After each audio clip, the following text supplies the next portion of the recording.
Welcome to the Country Club. Tonight, we've got James from Print and Play live for your questions, for my questions, for, whatever we would like to ask. And, be prepared for the answers. James is James, man. You know how James is.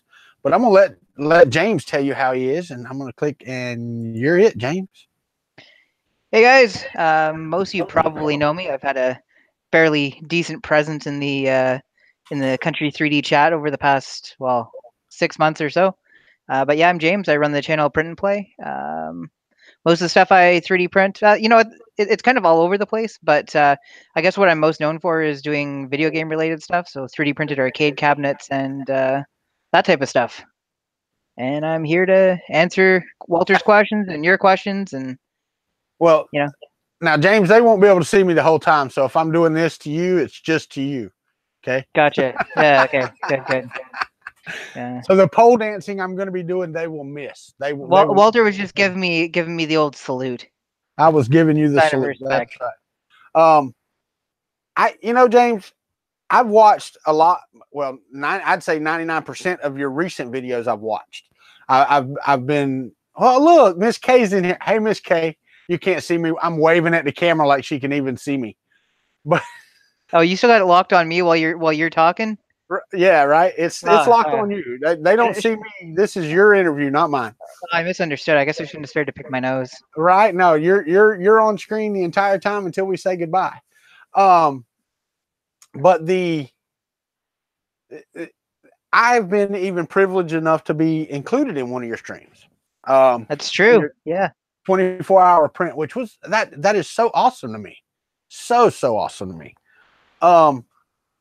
But I went back, of course, like I always do. I went back and we watched some of James's videos from a year ago. Oh, my videos a year ago weren't very good. I mean, my current ones aren't very good, but the thing is, what's really cool, man, is that I went back and watched the first video that's in your videos list, which I hope you still have those because it's one of my favorite prints, and that's the coasters that you built. There's a funny story behind that one because I had another channel before I did this, and it was kind of just everything I recorded. I was talking about my weight loss, and I was talking about technology stuff, and I was doing these weird music videos and stuff. Nobody's going to find this, by the way. I'm not going to link anybody to the old channel. But I got my 3D printer, and I started recording videos, and I recorded the coaster video, and it didn't turn out very good, and I uploaded it there. And then when I decided I was going to start up a 3D printing channel, I actually re-recorded that video, like pretty much like scene for scene, and then re-uploaded the new one that didn't suck as much.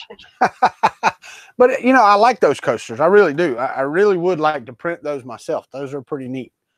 But that being said, and I could tell to me, it looked like that wasn't your first foray into YouTube videos because it actually didn't suck.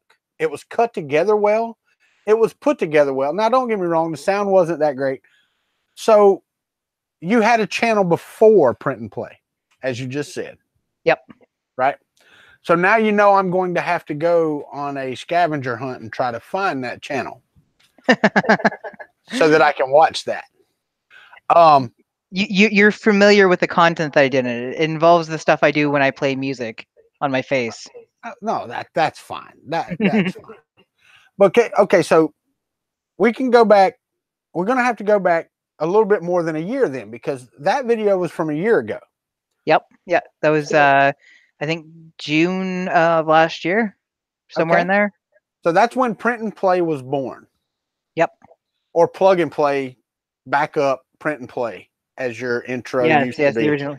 I went through 3 or 4 different intros. Yeah, I know. And then you filmed a intro, which was you printing the Print and Play kind of logo thing. And that was interesting too, because that was that printer that printed it. It's not up and running anymore, but that was my first foray at trying to design my own printer, and it was all made out of wood. It was like a rep wrap / rep strap type of deal, and it never printed great, but it printed well enough to do that. Yeah. Okay, so all right, so we got to go back before then, because that's as far back as I could go in my research, and I met you at Murph. That was my believe it or not, it's the first time I'd ever heard of you. Didn't even know you had a YouTube channel or anything else. And it was probably the first time you'd heard of me and didn't know anything about me either. So, and I will tell you, I enjoyed meeting you then. I enjoyed even more hanging out with you at Earth. I will tell you that. Well, the feeling is 100% mutual. But when did James Cameron get into 3D modeling? That probably about 7 months ago, maybe. Like I didn't get into 3D modeling until well after I started the channel. Well, now that's not quite true. Come on, because you did the little bracket for your printer in Paint, and that was more than 7 months ago. That wasn't 3D modeling though. That was it drawing was because you brought that into 3D Paint in Windows and brought it out and redid it with new holes and all this other stuff. So, okay, so we'll give you that. We'll say 10 months ago, 11 months ago, whatever. Actually, if we're going to include that, the first real 3D model, well, the first fake real 3D modeling I did would have been about 2 years ago, I guess. A buddy of mine was down at Christmas, and he wanted a way to attach his cell phone to his tripod, and he needed a bracket for his tripod. So I did the same thing where I drew it out in Paint and then imported it into the 3D builder or whatever that's part of Windows, and turned it into a 3D model. Well, that's cool. Okay, so before that, did you have a 3D printer before that? Yeah, I've had my printer bought, Simple Metal, for 2.5 years, I guess. Yeah. I did a weight loss competition at the gym I was going to, and I ended up winning $5,000. So I had said if I won the competition, I was going to turn around and buy a 3D printer with it. So that's when I got my first one. And now, why? Why did you say if I win this, I'm going to buy a 3D printer? What was your onus for getting a 3D printer?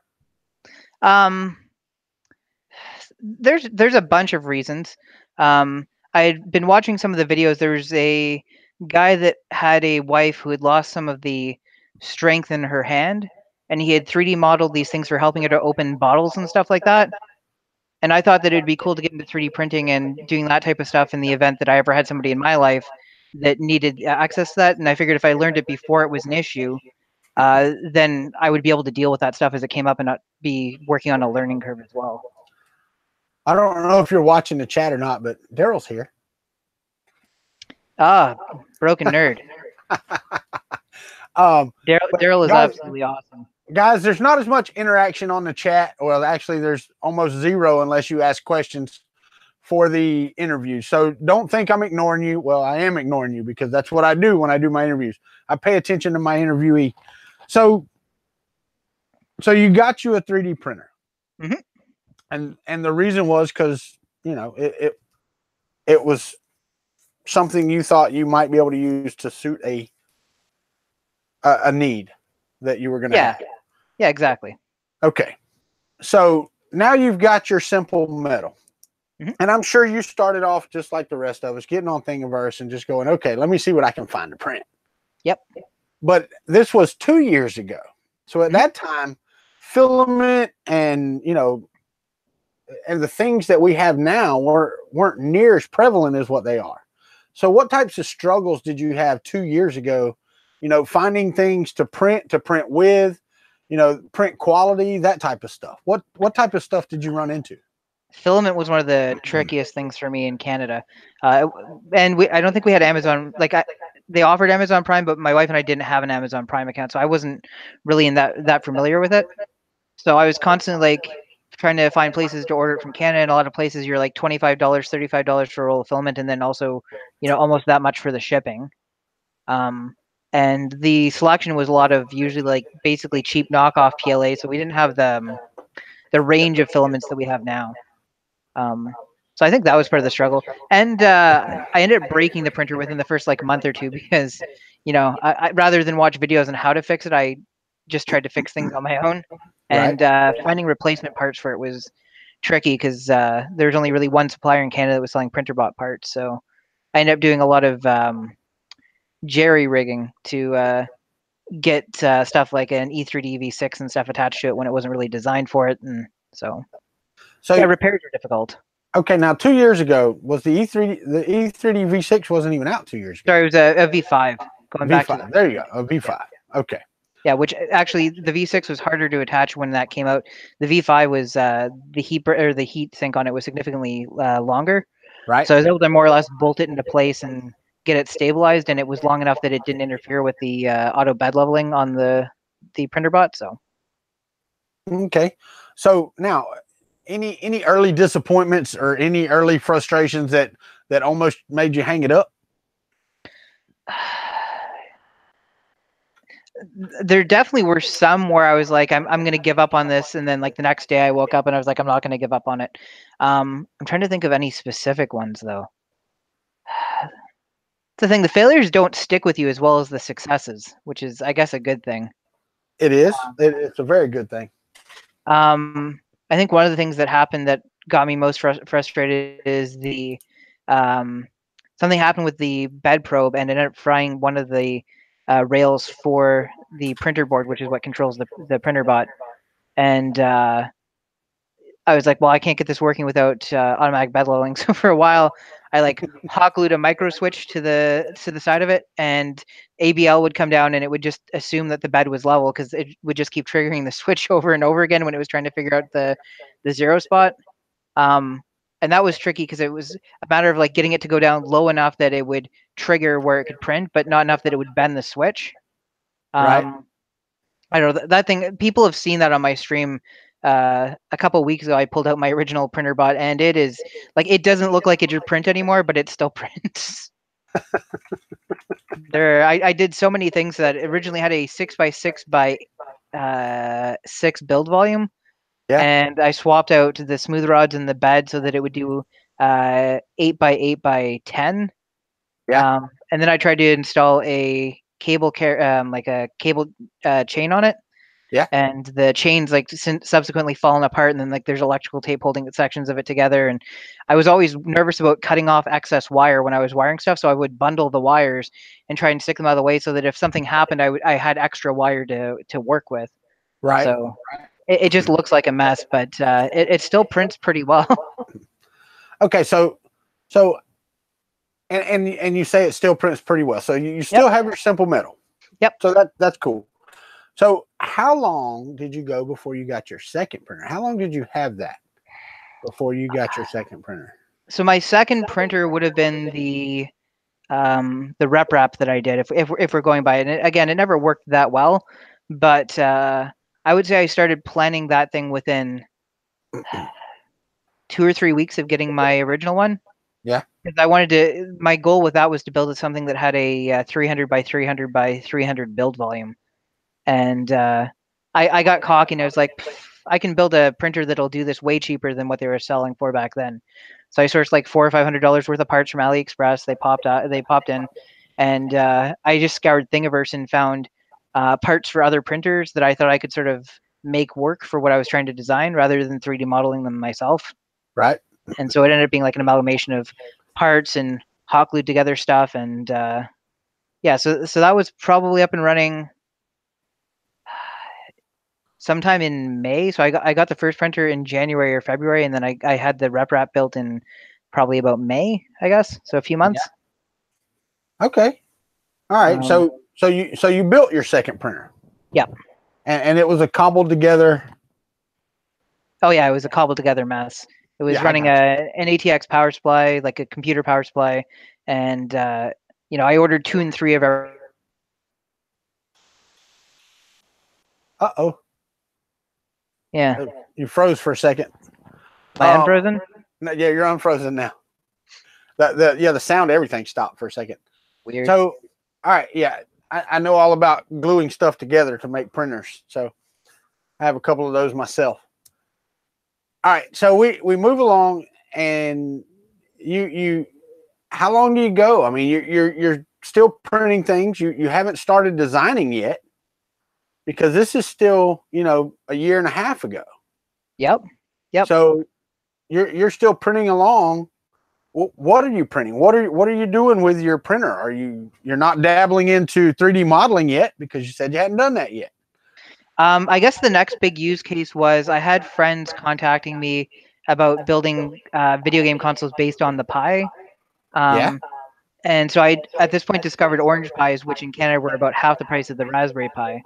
And I started 3D printing these Nintendo cases that I found off Thingiverse. And I got pretty good at like sanding them and smoothing them out and painting them so they looked like the NES Classic. So I ended up doing, I think, probably 8 or 10 of them for the Christmas the year after I got the printer. Right. So that was like the big, and like each one of them that I printed was probably 30 to 40 hours worth of print time. Yeah. So that ate up a lot of the next sort of use case. And then other stuff I was doing, I don't know, I was getting a lot of requests from other people like, hey, could you print me this knickknack that I found or whatever.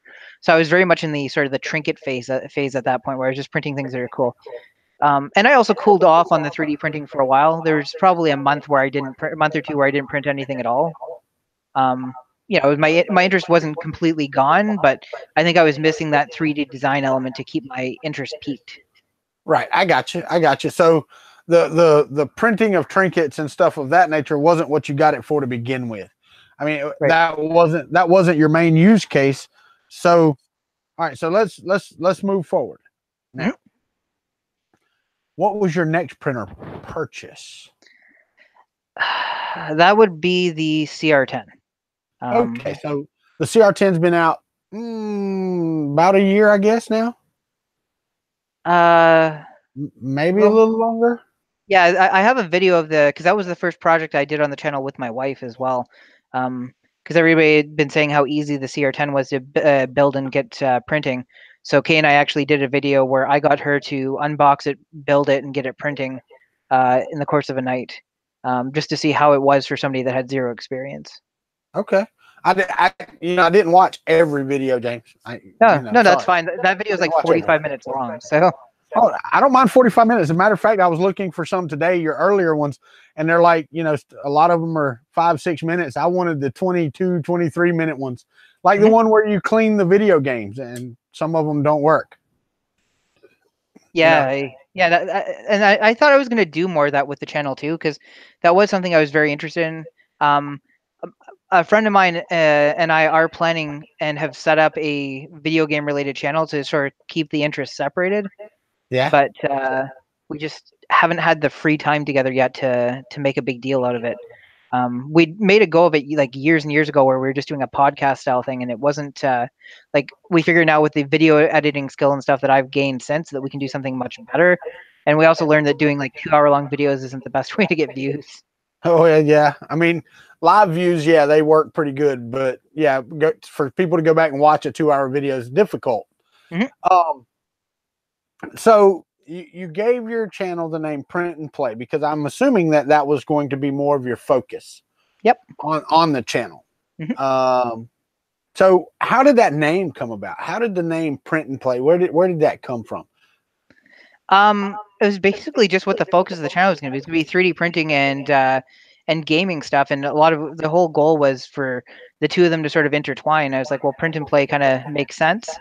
Yeah. And it was definitely based on as my original intro showed, plug and play. I think I was like holding an old webcam or something that said plug and play on it when I came up with the name. Yeah. And it just worked for me. Okay. So now your channel focus sometimes is on Print and Play, but not as much as you would think with a name like Print and Play.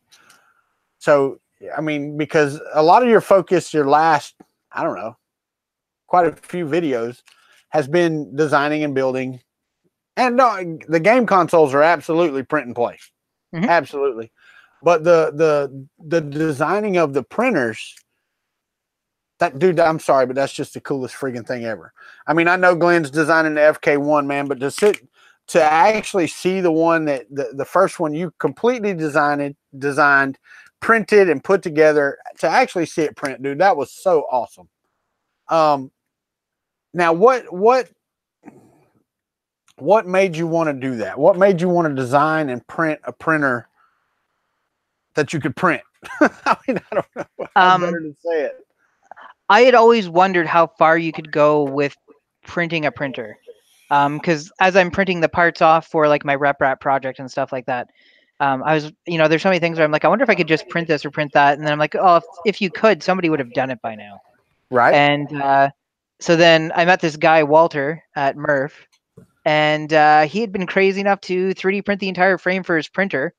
And I walked away from that going, if it works like that, imagine if we designed a printer that's designed to be printed. So I think I talked to you pretty much right after that, I think on Twitter, and said, thanks for having the guts to give it a shot. Something that I've been thinking about for a while and thought, if somebody could do it, somebody would have. Yeah. And then it was like, now I'm going to see if I can take it to the next step where I design something that is actually designed to be printed and used in that capacity. Now, with that, the first printed printer that you printed and designed and printed, it was designed printed on a CR10. Yep. Correct. Okay. So 300 by 300 by whatever. What's the height? Yeah, 400. 400.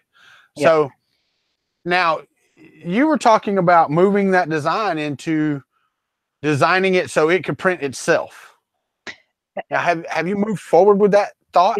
That design is probably 60 to 70% complete. Okay. There's some testing that I've been doing with some of the prints off of it, and it's one of my problems is, and I think Irv showed, is that I jump from project to project often a little too willy-nilly. The number of projects that I agreed to get complete for Irv with the complexity in them was pretty high. So I have been bouncing from project to project, and some of the stuff sort of fallen by the wayside. And there will come a time where it's, I've got a week or two to finish it off, and I'll do it and get it up and running. But I uploaded pictures on my Patreon at some point that showed the like rudimentary design in terms of where it was at, and I think it's going to work. So the goal is to have a printer that will print on something the size of a CR10 and have the print capability of the CR10 when it's finished. So basically, it'll be able to print itself. That's freaking awesome. Now, and don't get me wrong, I appreciate you giving me a plug on showing you it could be done, but I mean, you had the idea, and that was the only thing stopping you, was going, well, I don't know if somebody could have, they would have already. But, yeah, and part of it was there was a very long time where I was very cautious with the amount of filament I use, because it's not expensive, but it's not cheap. So when I'm doing these models and it's like, well, this is going to take an entire roll of filament, and I don't even know if it's going to work at the end. It kind of makes you restrain yourself a bit, because that might represent an entire 2 or 3 weeks worth of printing for you to do something that just doesn't work out. Oh yeah, no, I had that. I mean, and Chris Riley was in here earlier, and dude, he was on my case all the time about the frame and stuff for the Hypercube when I was printing it, because he's like, dude, you're running out of time. And that's the way I felt while you were doing your stuff for Earth. And I think I told you that. I mean, you made my heart hurt, the amount of stress you were putting on yourself. The number of failures I had leading up to Earth, because that's what we were talking about. You were saying, how much you hated to see stuff fail. The amount of failures I had leading up to Earth was just ridiculous. I had the CR10, and when I started gauging what I needed to get done for Earth, I mapped it out so that I had like an extra 2 weeks over what it was actually going to take. And I remember leading up the hot end on my, well, so the CR10 started failing prints.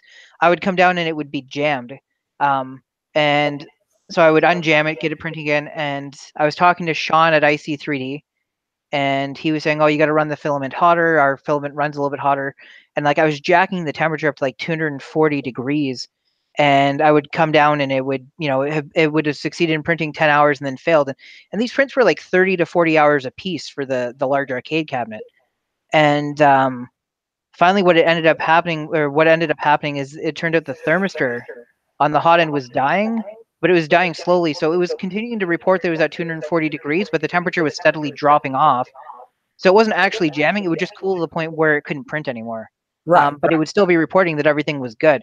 And then turning it off and letting it cool down completely and then turning it back on was all it took to get the thermistor to start recording somewhat properly again. So finally, at one point, after I'd done like a full workup on it, I replaced the stock hot end with a V6. but I didn't replace the heat cartridge or the thermistor because they were still working properly. And I came down, and this time it reported min temp on the hot end.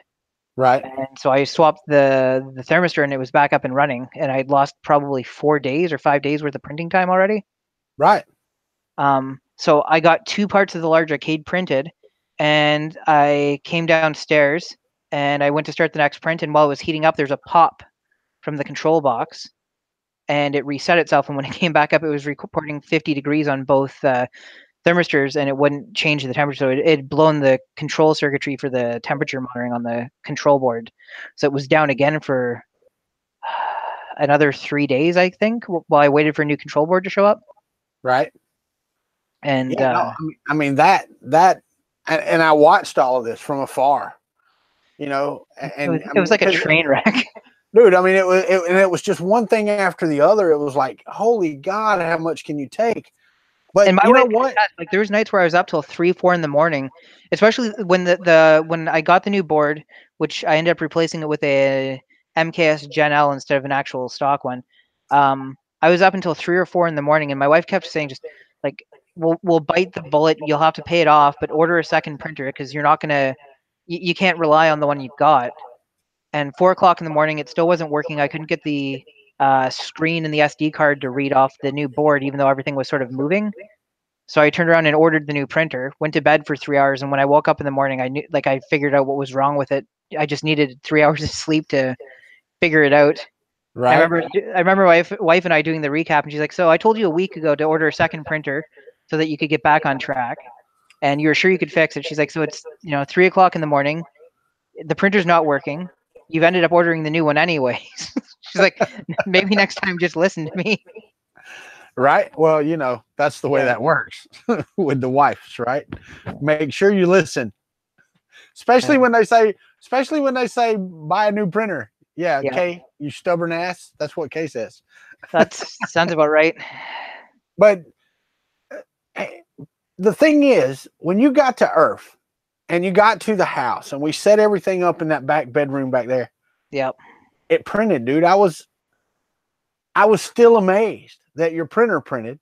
And now, don't get me wrong, you had struggles even right on up to like Earth day 1 and 2. But I didn't actually finish the Pac-Man cabinet for Clayton, Uncle Jesse, until the last day of Earth. Yes, I know. I'm packing up to leave, and we're applying the vinyl to that thing at the event.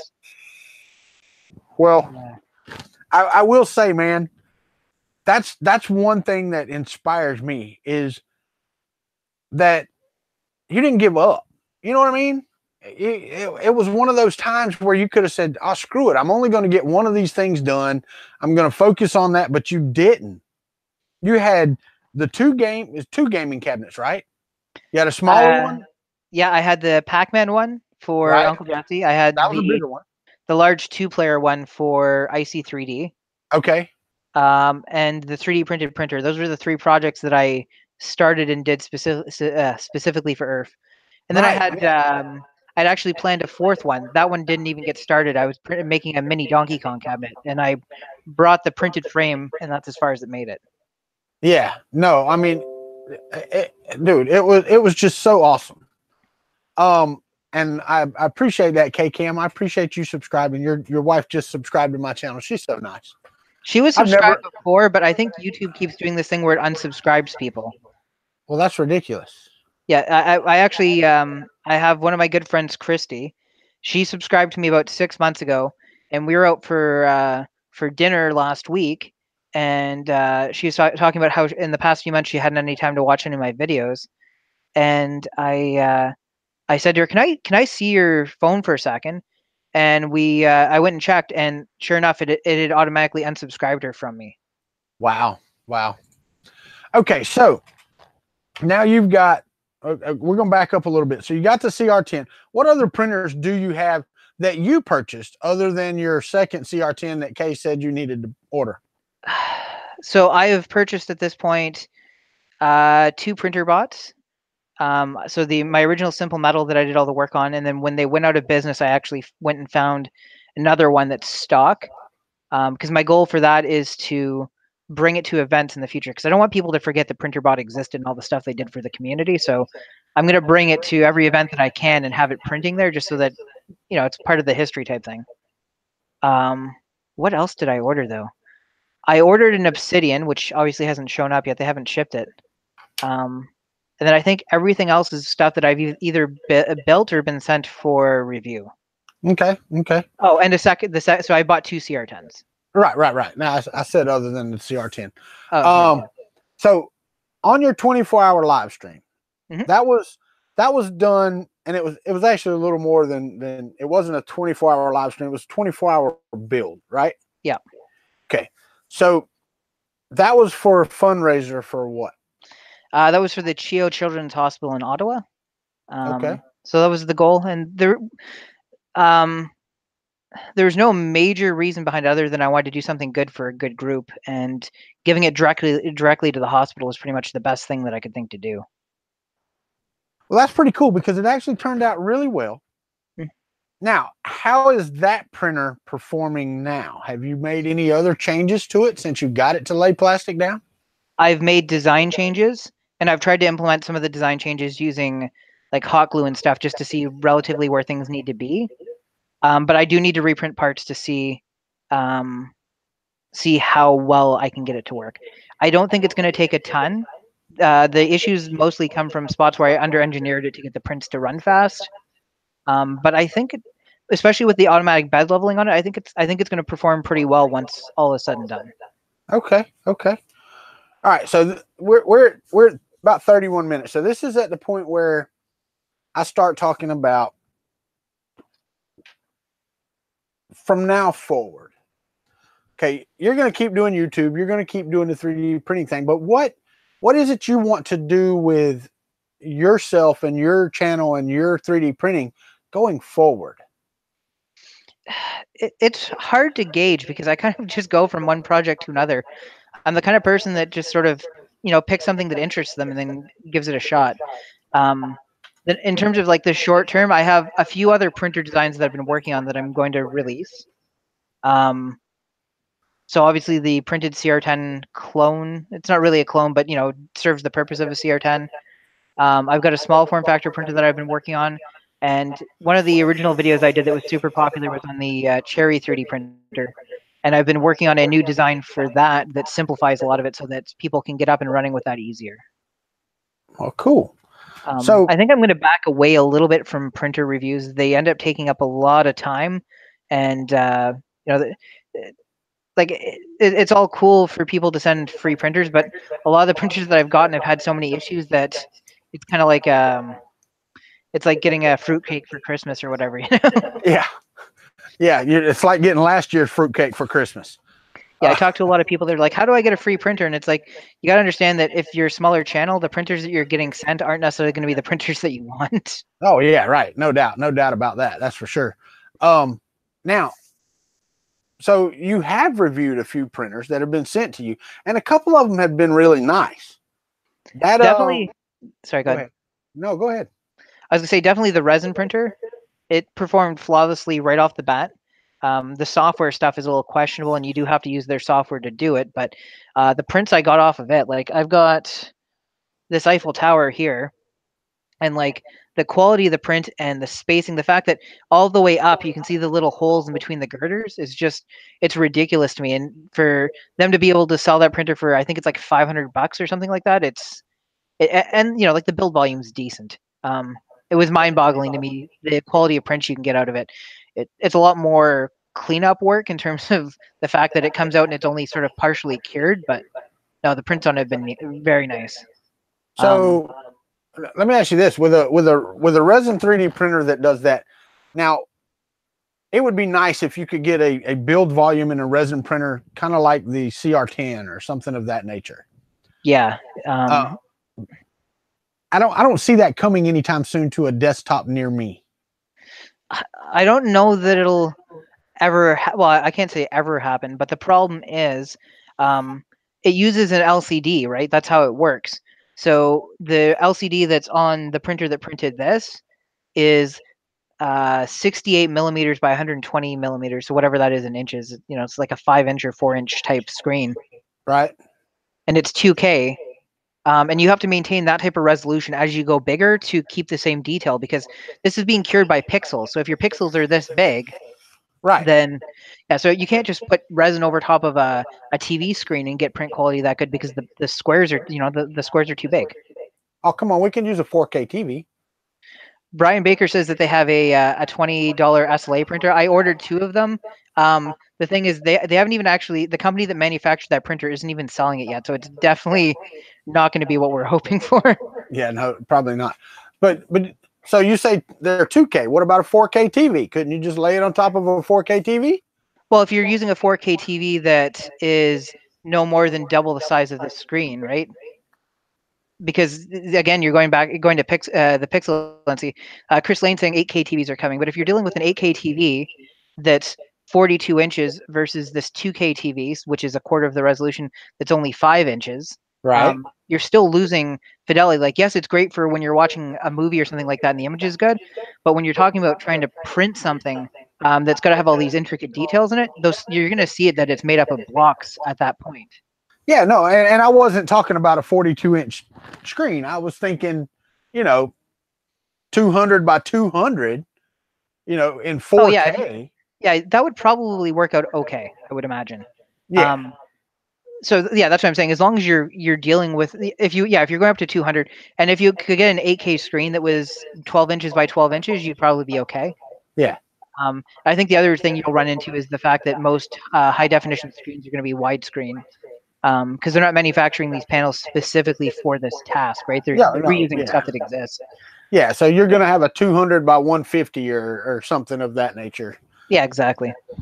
So what would you like to have? What would help you do what you do in a more efficient manner as far as a 3D printer or a material for 3D printers? I think the biggest thing I need is something with a bigger print volume. A lot of the future projects that I sort of have planned that are on the back burner that I won't get into because they're kind of secret for now, would be very well served by me being able to print something that was huge. Well, Glenn's going to release the FK1 whenever he's done with it. Is that the huge you're looking for? Sort of. And the thing is, and Glenn and I joke about this all the time, he and I often have similar ideas at similar times. And I've actually been designing my own large-scale printer, and it came out because Glenn ran into he didn't run into a design issue, but he's like, hey, I want to share this project with you. And as he's talking to me about it, I'm like, are you kidding? And then I started showing him what I was working on. And it was interesting because he ran into something he designed it, and I said, hey, you should do it this way instead. And he's like, oh, I think he said something along the lines of, I've been looking at this for weeks and I would never have thought to do that. And I said, it's because I've been working on it for the past couple of weeks and this was something that I focused on. So it's not like the answer just came to me. But I think if I get around to building the printer that I'm planning on, which would have a build volume of like 700 by 700 by hopefully 1,000. Yeah, that would serve my purpose well. But I've subsequently realized if I build it in the basement, I'm going to have to disassemble it if I want to take it anywhere. No, I get that. That's the same way here. I mean, I can't build anything wider than 28 inches. Yep. Or it's staying in this room. So, yep. All right. So bigger would be better for you. Any other things, like materials or stuff like that? I'm waiting for the cost on the dissolvable support material to go down, because it is somewhat pricey for something you're just going to wipe away. But a lot of the prints that I do, every arcade cabinet I've ever designed has been designed to print without supports, but you have to spend a lot of time planning that stuff out and make concessions. So I would love to be able to print stuff where it doesn't need support material, or if it does need support material, I can just dissolve it away, and it doesn't add a huge amount to the cost of the print. Well, see, I was thinking about that the other day because I think it was on the MMU2. They show or it may have been the Palette Plus, I can't remember, but they show where you can just use the top of the supports as the dissolvable stuff. And that's funny too. And I mean, like, it's not like, oh, I came up with the idea and it's my idea, blah, blah, blah. I'd never take credit for something like that. It's such a logical step, but that was something I said 2 years ago. is that they should design the slicer so that they can say use the cheap material until the last millimeter or 2 millimeters, and then attach it to the surface using the dissolvable stuff, and that cures it for any or fixes it for any situation where there's enough space for you to then pull the disconnected support material out from wherever it's attached, or no longer attached, basically. Yeah, and I mean that would save the dissolvable material by tons. I mean, because even with the white tower, you're still not wasting that much filament on the white tower, because they're getting better at those and using. But the problem is that now that everybody's trying to use the wipe on the inside as infill, well, now you've got dissolvable infill. That's actually, like, as you were talking about, I'm like, that's one of the issues you're going to run into, is that there will be some unsuspecting person that drops it in, and getting a completely watertight model isn't always that easy. So then Correct. the water, the alcohol get inside, and then people go, why is this print so suddenly weak? That's why I have 3 cups with my face on them, because none of them are watertight, and they were all manifold and everything printed. I don't have any skip layers or anything, and they still leak. So I understand completely, but I was thinking about that as well when we were talking about the dissolvable supports. I'm like, yeah, but they got to wipe those somewhere, and if you use the infill as wipe, that could cause issues. Yeah, for sure. So the dissolvable material and bigger print area would be what James needs. My question is this: the 3D arcade cabinets that you design and print, you could make a living doing that. You know that, right? Because you're not the first person to say that, and I've had at least one company reach out to me and say, would you like to partner? Would you like to start doing this type of stuff? And then I've also had independent people reach out and say, hey, could we do a partnership where you print the cabinets, I'll populate the electronics, and I'll handle the warranty stuff, and we'll split it. Because a lot of these cabinets, like the cabinets I'm designing, some of the people who contacted me said that they figured they'd be able to get between $400 and $500 for them. Yeah. And my only issue is that I like to peg myself as being the creative type. So a lot of the times, once I finish a design and I've got it perfected and I've printed one of them, that's usually good enough for me. So, I mean, because that's the guy the guy that reached out to me and said, hey, could we do this separately? I said, you know what, you're welcome to buy a 3D printer and print the parts yourself. I've released them for free. And he couldn't believe I was releasing them for free. Well, no, I understand. I understand that. What I'm saying is build the complete cabinet, put the electronics in it, and sell it just to buy another printer.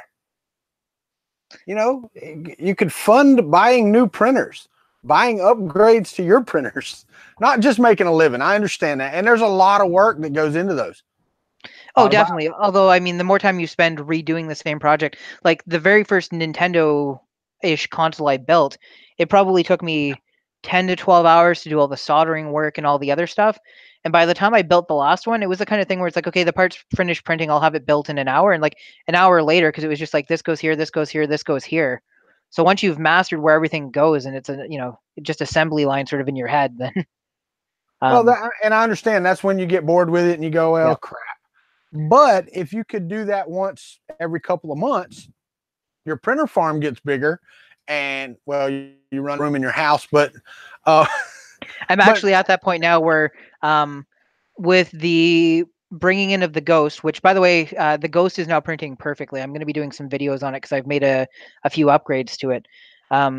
With the bringing of the Ghost, I'm out of space now, so I'm going to start.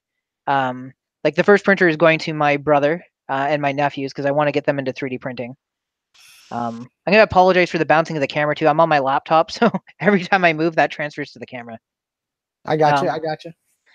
But yeah, printers are going to start to leave the house, and I'm going to start selecting more which ones stay, which is part of the reason why the reviews are going to die off a bit, because I don't have the room. And I know that sounds like a first world problem type thing to have, but even for I've had people contact me and they're like, oh, I heard you got this printer for review. And they're like, once you're finished reviewing it, I'll give you, half of what it costs on the website.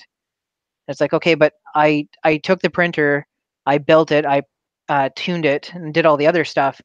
So, I've got 20 hours into it, and you're offering me $100 for the printer. Yeah.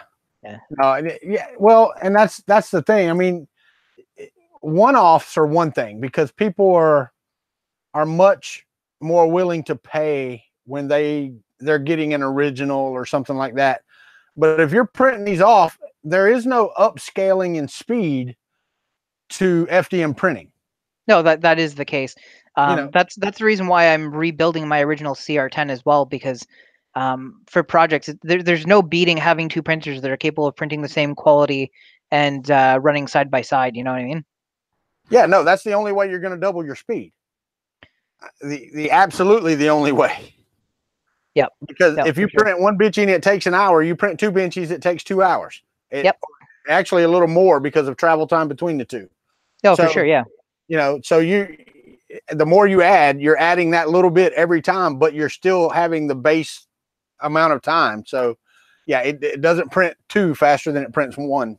It would be. I would love it so much if it like half the time every time you printed something, or you added one.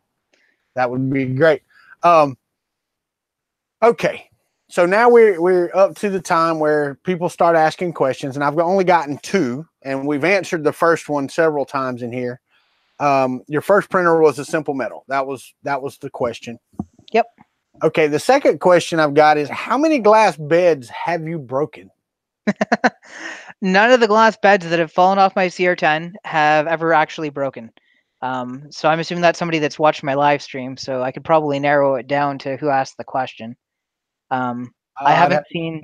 I'd have to go back because it was way earlier. I put them in Notepad so I wouldn't forget them this time. I'm trying to think of who it would be. I don't know. It was Motorhead Mitch. Oh, there you go. I didn't even know Motorhead Mitch was there. I've had 3 or 4 times prints go completely awry. The print ends up getting bonded to the hot end for some reason. It detaches the clips for the glass, and the glass gets pushed off, and it falls 3.5 feet down onto the ground. Yeah, and they still haven't broken. Still haven't broken. Well, that's cool. I mean, that's pretty freaking awesome, actually. It's good luck, is what it is. The last time it fell, it actually landed on the leg support for my chair. Like, an office chair usually has like 5 feet that extend. It landed square on the corner of one of those and didn't shatter. Wow. Yeah. My wife had a laptop that I bought her, and it fell off of the counter like 3 or 4 times, 3 feet to the floor. Never did anything to it. Pulled it off of our dresser into the dirty clothes hamper. It landed in the clothes and cracked the corner of the screen. That's the way it goes. I mean, Go figure. Not everybody here knows, but a lot of people know I still use a BlackBerry. But previous to this BlackBerry, I had it was called the Torch. I'd had it for about 2 weeks. It was sitting on my nightstand, and the batteries went dead on the controller for the TV. So I popped the thing off, pulled the batteries out, and I was going to throw them in the garbage. And as I went over top, so the phone's here, as I went over top, one of the batteries slipped out of my hand, landed on the screen, and shattered the screen. Oh, wow. So I was sitting there, and I went, well, there goes my bleeping warranty. See, I censored myself. I didn't get you in trouble today. And my wife's like, stop being so dramatic. I'm like, no, I'm serious. And she's like, why? What happened? I said, I dropped the battery. And basically what happened is the glass was cut out around the speaker for the ear, and it landed just on that little glass edge, literally just on like this little corner piece, and it just spider cracked all the way down. Oh, wow. Wow. All right. So now we've got a question. Robbie Mack says, when are you making a 3D pinball machine? I've done one out of wood already. And it is actually on I've got 20 projects that I keep a notepad of. It is on my list of things to do. But the problem is, as I started working on it, I found somebody else that was doing it, and I was in that situation where I'm trying not to rip off anybody else. I'm a little overly cautious. Joel actually called me out on it at one point because I was worried about being considered like somebody who just copies other people's content. So it kind of got bumped down the list. But yeah, it is in there. I am going to do a pin MAME cabinet. Cool. Brian Baker says, I'm behind on your videos, Print and Play. Sorry, but are you rocking a Fang or a different cooler on your CR10? The CR10 that I'm working on now, I've been working with Eddie Moser. I've been doing some 3D modeling for him. And we're doing well, his goal is different than mine. My goal is to do a conversion situation where I can basically give my old CR10 that died the same functionality as the CRX. So dual extrusion, all the electronics contained in a box that's mounted to the underneath of it, and it will be getting the fan cooler on it when I do that. Cool. Yeah. Chris Riley come in and said, we know James is a maker. What are James's thoughts on being a maker on YouTube and thoughts on the current YouTube landscape? I can only sort of speak to my own personal experience. I've found that my growth has been somewhat slowed down. And I don't really know exactly how to target the YouTube algorithm. I haven't found, I guess the niche I found isn't sort of large enough to turn it into something huge yet.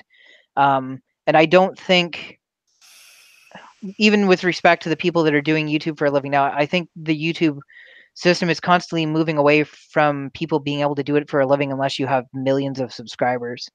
I think people like Joel and Angus sort of got in ahead of the curve because we're not at the point yet now where a few 100,000 subscribers with the views that come in with doing a video every couple of days won't pay that. But yeah, I don't know. The outlook on YouTube with the number of changes they keep making to try and make sure that they're always advertiser friendly and how easy it is to abuse like the copyright system and stuff like that. It's I don't think I could ever quit my day job to do it for a living, even if I had enough people, just because it seems like it's too unpredictable. Coupled with the fact that like if you get and you can even have it on the same video. If you got 3 copyright strikes on the same video from 3 different people and those got approved, and it could be for anything, you know, it could be like a mistake where you accidentally upload a video that had copyrighted music and stuff playing in the background and they play hardball. Your channel can be shut down and that's the end of it. Oh yeah. Yeah. No doubt. It was because I'm a little, and most people don't notice, I'm a little introverted. For some reason that doesn't come out as much on the internet because, you know, I guess because I'm not really dealing with people face to face. And if I've had enough, I can just click disconnect and that's the end of it. Right. Right. But it was a bit for me to put myself out there on this. I don't think I could ever work up the guts to be like, I'm shutting everything else down in my life because I'm doing this full time. I would love for it to be that much of extra income, you know, like if something happened where my wife couldn't work or something like that, I would love for it to be like, don't worry about it. We've got this extra income coming in and it's going to help. But right. Yeah, that's sort of, I know that's sort of all over the map, but that's generally my feeling on the YouTube maker situation. The other thing that you've run into too, and even, you know, the larger YouTubers like PewDiePie, they'll tell you like people are eventually going to lose interest in what you're doing because you're still the same face every single time. You can come up with as many creative projects as you want, but viewership's going to come in ebbs and flows because there will come a time where people are like, I've been watching his content for years. I'm a little bored of it. Let's go see, or somebody else comes out that's doing other stuff that, you know, is more exciting for different reasons. So. Right. You and Todd asked, with these large scale projects, are you using the stock 4mm nozzle or are you using larger nozzles to gain a little speed but lose some Z resolution? I am running, so I've got the 2 CR10s running right now. One has 0.4 and one has 0.8. I definitely take advantage of the fact that if I'm printing something where the resolution isn't all that important, that running a larger nozzle will not only give you faster prints, but it also gives you a stronger print. If you're doing 1.6mm thick walls with a 0.8 nozzle versus a 0.4, the one with the 0.8 is going to be stronger. So yeah, definitely, I'm not scared of switching the nozzles out. And if and when I complete this large scale printer, I already have a Volcano hot end with the Bond Tech extruder. What's the word I'm looking for? What's the name of it, Walter? What, the Bond Tech extruder? Yeah, but isn't there a specific name for it? Oh yeah, but I don't know what they are. The only Bond Techs I have are the gears that come in the Prusa. Oh, okay. I can't afford Bond Tech extruders. Stuff is pricey, and I know that that's something that people get flack for about buying the clones and stuff like that. When it comes down to it, my next like large scale printer that I built, because I am going to start going for sort of quality over quantity, but some of the printers that I've built where it's just to see if something works, I can't justify putting a few $100s worth of parts into a printer that is probably not going to work well, and I just want to see if something is going to work, you know? Right. Well, Brian Baker says, James, you're not alone. Once your growth starts rolling, though, it's going to start shooting up. The key is be consistent and don't become a product shill. And that's again part of the reason why I'm backing away from doing reviews. And I'm also trying to get more into doing reviews for stuff that I paid for. For example, I'm working on a review for the Amazon filament, and obviously that wasn't provided, and I don't have Amazon affiliate links, so there's no goal, there's no end game with it. There's no advantage to me saying, by the way, that and here's the spoiler alert for you. That filament sucks. Oh yeah. I've had nothing but problems with it, and I've spoken with other people that have nothing but problems with it. And one of the guys I was talking to was basically talking about how the rolls he got were spooled incorrectly, and so he'd come down and like basically there was crossover, so it would just be walked up. So he had it happen 3 or 4 times, and then finally said, "I'm not printing with it anymore." Well, Tom Filament Frenzy said it's all about the time lapses. That's what it's all about on YouTube. I am working on. I have installed Octolapse. I have an Octolapse for this guy that is super impressive.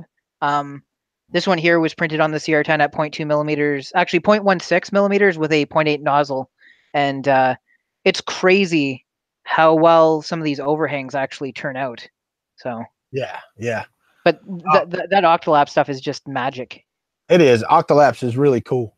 Robbie Mack says he's going to ask James if he can design a pizza printer because some people are slacking. And Chris Riley goes, Robbie Mack, I have failed you. That's too bad. You need a build plate that gets up to at least 400 degrees, though. Oh, yeah. Right.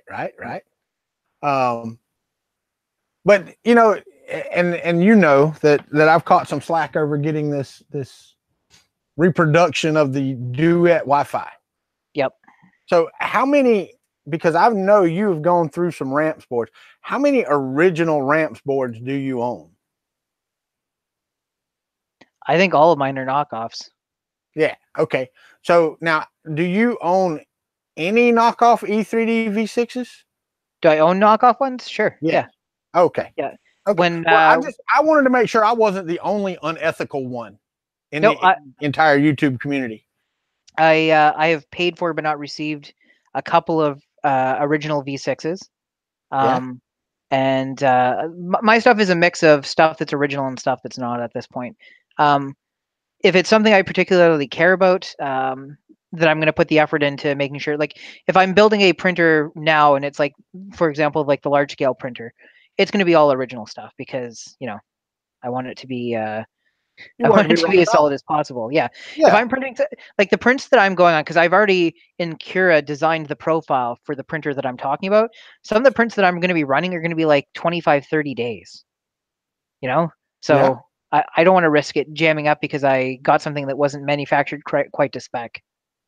Well, Brian Baker asked, is there a reason you print at 0.16? He thought the effective step height on the Z was increments of 0.025. He's correct. When I printed this one off and I was running through the math in my head, it was like 1 o'clock in the morning, and I was like, oh, I think I should make it divisible by the actual width of the nozzle, so there's like some sort of like consistency in terms of the actual thickness. So I was printing with sort of 1.6 mil. Anyways, there's no very good reason for it. I wouldn't do it again. Okay. Now here's my question. Mm-hmm. Money is no object. What 3D printing related machine object, what is James buying? It's a tough question because I've spent so little time lately looking into what's in the retail space for things. I think my go-to, if we're talking about like sort of as a bundle, it doesn't have to be retail. What would be the printer that would end all printers for James to have, or what machine? It doesn't even have to be a printer. It could be a CNC machine for all I care. I mean, CNC machine is definitely something I really want to get into, but like I think even just for like the bragging rights, the what is CNC called, their giant machine? I don't know. Parts Daddy. Oh yeah. Okay. I would love to have a Parts Daddy and be able to design a fully functional, full-size arcade cabinet and be able to print it as one piece. Like I think that would just be that'd be hilarious. Awesome. That would be awesome, is what that would be. I I mean, I know that there's all sort of technical stuff that I would have to come up with, and I don't think you can do support material with that printer, but I think it would just be awesome. Well, if you could do it with two materials, then you could use soluble supports. Remember, yeah, I mean, if we're shooting for the moon here, yeah, put 2 of those nozzles on, and then one side's feeding it the TPU balls, and the other one's feeding it the PLA or ABS balls, and that would be cool. Yeah. Brian Baker said he assumed you'd want one of those HP metal printers. That's true. If we're extending it out, the ability to have something that can print parts in metal is pretty crazy. Also, anything you do often, it would be huge. Yeah. Or sorry, like hugely heavy is what I meant to say. Like printing an arcade cabinet out of pure metal is going to definitely put a dent in your floor. Oh yeah, no doubt. But all right, I mean, what else you want to discuss, James? We've been doing this an hour. Yep. Normally it's an hour to an hour and 15 minutes, but it's hard a lot of times because you do a lot of live streams. I do, and I haven't been lately, and I've had some people messaging me to find out when I'm going to get back into it, and it's just I've been doing a lot of work around the house, and some of Walter knows that I've sort of been sick for the past few weeks. So a lot of stuff that I have to get done is falling by the wayside. I was actually like super sick when I finished the review on the Ghost. So yeah, the live streams are sort of like tapered off as of late. I do want to get back into it though. Now, how much longer before you get to hold Miss K again now? Another 26 days, I think. 26 days, 12 hours, 14 minutes, and 37 seconds. No, in the last week, I'll start counting the hours and minutes. I hear you. Yeah. No, man, because I know I was away from my wife for 3 months at one time when we were living in Arkansas, and I came down here to start my new job. The girls had to get out of school in Arkansas. So, yeah, that really does suck, James. I feel for you. I feel for you every day. Tanner says, we miss you, buddy. More live stream goodness from my favorite Canardian. If I can get everything done that I need to get this week, because I also have the honey-do list that was left for me before Kay took off. So I want to get our master bedroom completely repainted and stuff. So if I can get all that stuff done sort of ahead of time, then live streams will start picking up again, probably 1 or 2 during the week next week. And then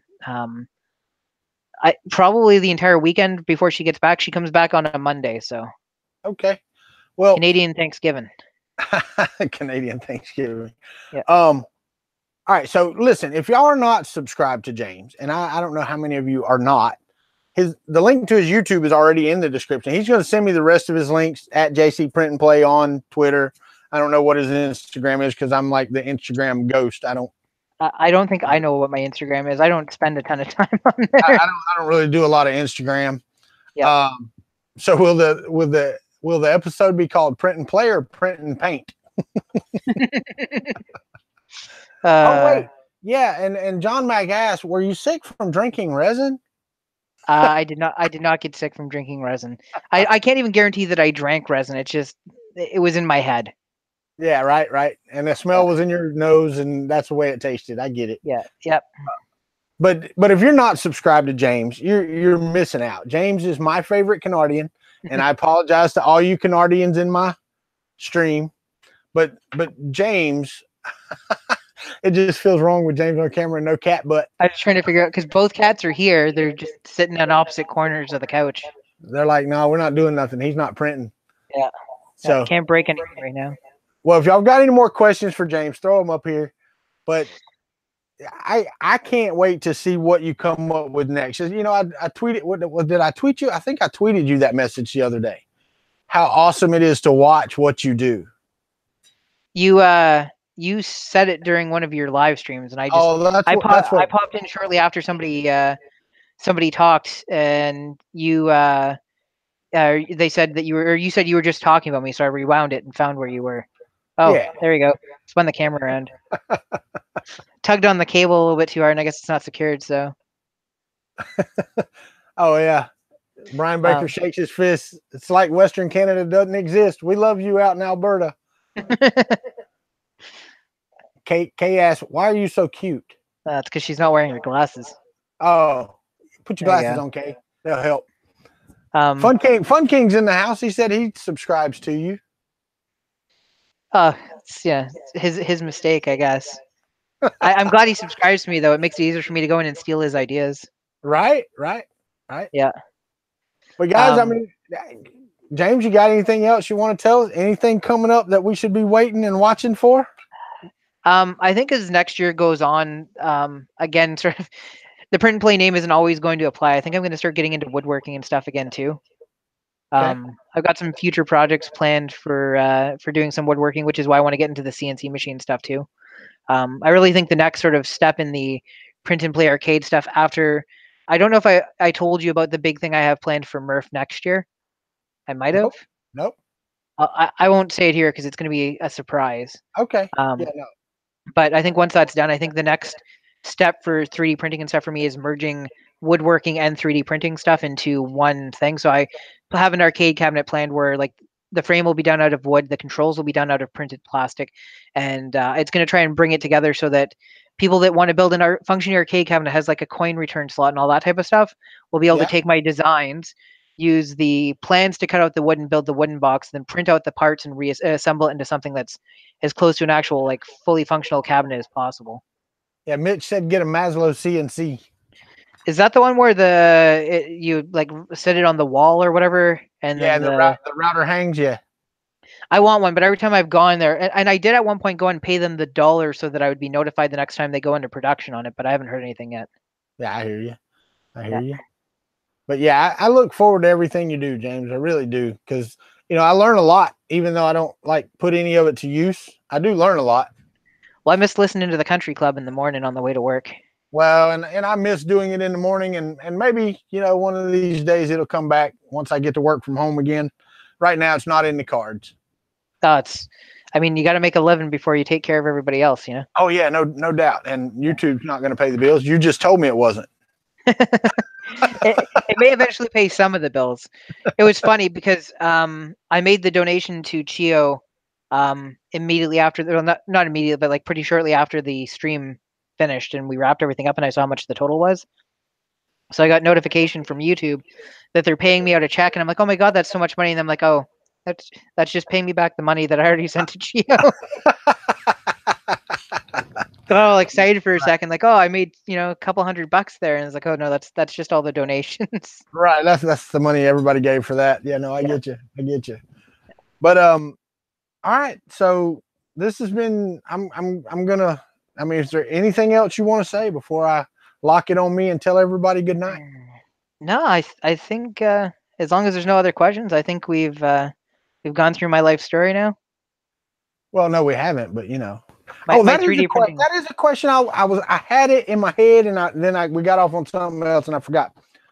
You've been doing this for 2 years. Yep. How has Miss K progressed with you in the printing world? I mean, is it just where she tolerates it now, or is she more excited about it now than she was? She's not more excited per se.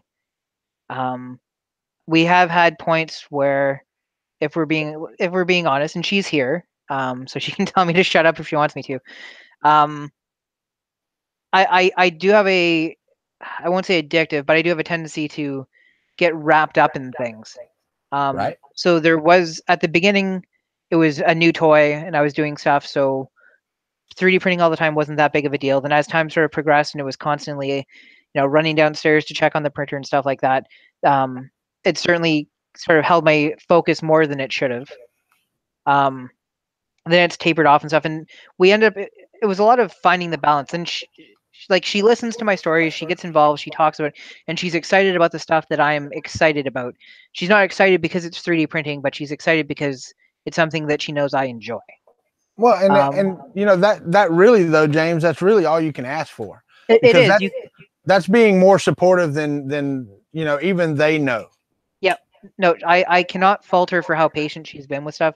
There's absolutely no part of this where I think any of the negativity that came from it was at all her fault. She was more patient than she had to be leading up to Earth. I will say that 100%.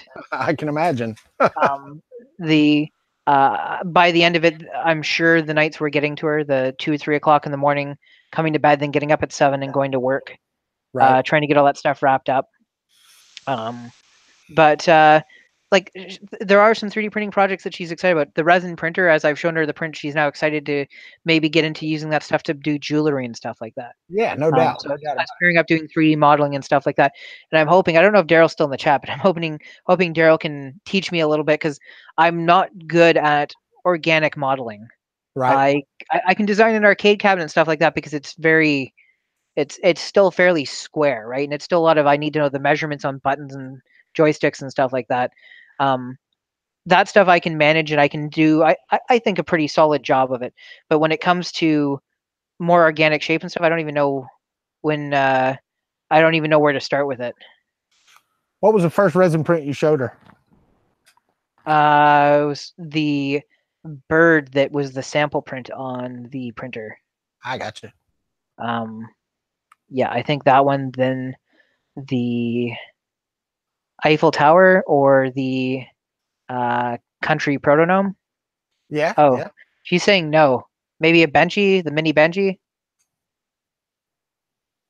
We're gonna have a bunch of notes here because we're guys and we forget this crap.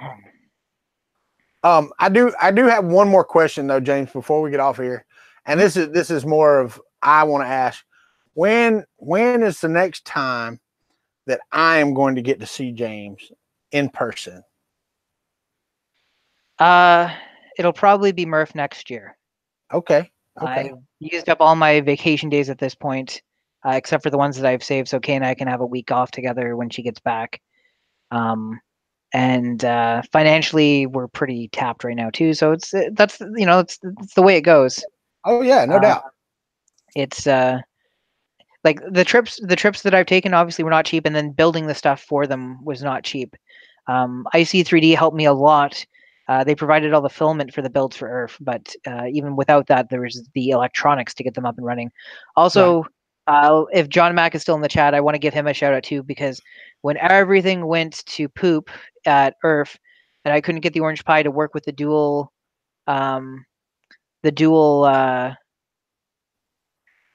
controls on the large arcade cabinet, he dropped me off, or he gave me a Raspberry Pi that he had brought with him. And I was able to get the Raspberry Pi working. And as far as I know, that cabinet is still running strong at IC3D headquarters. Cool, man. It is awesome. I mean, that just speaks to the community in general, though.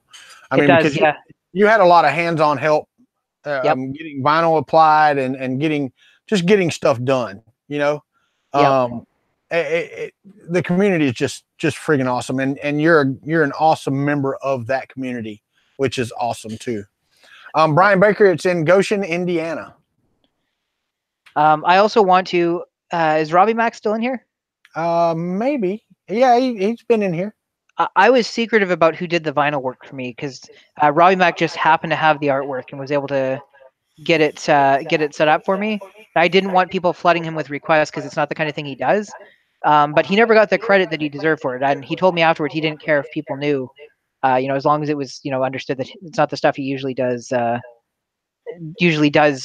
I really want to give him a thank you right now for helping me make those projects as fantastic as I could. Yeah, and I want to give thanks to James just for being awesome. Being awesome. I have to revisit Kay's question though, because she hasn't told me what the first resin print I showed her was. No, she said she laughed at you, and then I guess the point up was I don't know. I think it was to Murph 2019, and Glenn was just faster with Orlando Maker Faire. I mean, she may also want to go to Florida. Orlando?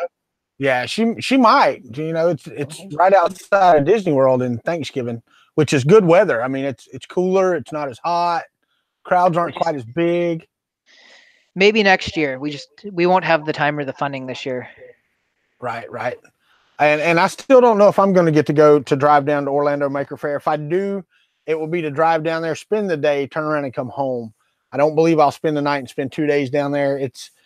I'm like you. I'm cash strapped right now, and we're going to Phoenix, Arizona about 2 weeks after that. So we have to fly out there and spend a week with my daughter and my new grandbaby that we will have by then.